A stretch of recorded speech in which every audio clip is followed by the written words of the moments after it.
ময়দান স্পোর্টসে আপনাদের সকলকে আরও একবার স্বাগত। ফুটবলের যাবতীয় খবর জেনে নিতে আমরা চোখ রাখব ফুটবলের লড়াইয়ে।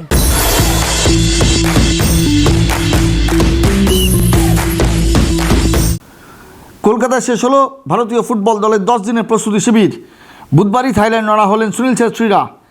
কলকাতায় ভারতীয় দল 2টি প্রস্তুতি ম্যাচ খেলার পর এবার থাইল্যান্ডের বিরুদ্ধে ফিফা ফ্রেন্ডলি ম্যাচ খেলতে রওনা হলেন সুনীল ছেত্রীরা।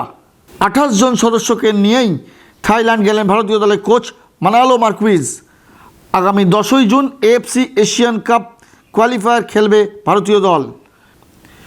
কলকাতায় 10 দিনের শিবিরে ভারতীয় দল সন্তোষজয়ী বাংলা দলের বিরুদ্ধে এবং মঙ্গলবার উত্তর চব্বিশ পরগনার বিরুদ্ধে 2টি প্রস্তুতি ম্যাচ খেলে নিজেদের দেখে নেয়।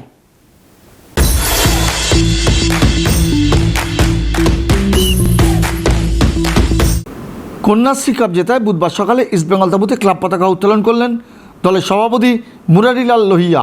ছিলেন সচিব রূপক সাহা, IFA সভাপতি অজিত বন্দ্যোপাধ্যায় সহ কন্যাশ্রী কাপ জয়ী দলের সদস্যরা। ক্লাব তাঁবুর ভেতরে কেক কেটেও হলো সেলিব্রেশন। চ্যাম্পিয়ন টিমের জন্য 2.5 লক্ষ টাকা দেওয়ার কথা ঘোষণা করলেন ক্লাব সভাপতি মুরারিলাল লোহিয়া এবং আগামীতে AFC-তে ভালো ফল করার জন্য জানালেন তিনি। And it should be best team going to forward for AFC Cup.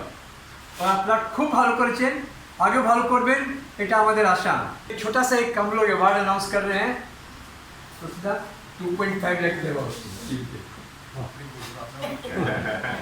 2.5 lakh টাকা 2.5 lakhs we are donating to Sarita, give us smile.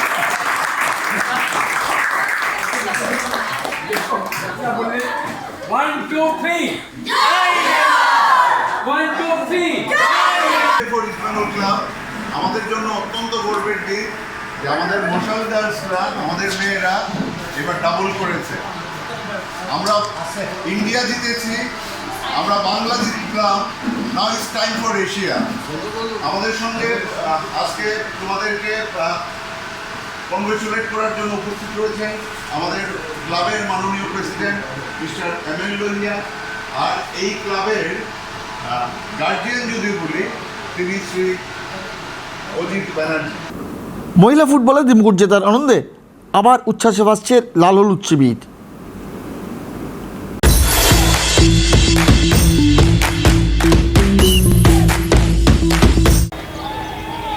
ভিডিওটি ভালো লাগলে লাইক করুন, আপনাদের মতামত কমেন্ট করে জানান, চ্যানেলটিকে সাবস্ক্রাইব করুন এবং পাশে থাকা বেল আইকনটিকে প্রেস করে দিন। ভিডিওটিকে শেয়ার করুন। দেখা হবে আবার পরের ভিডিওয়ে।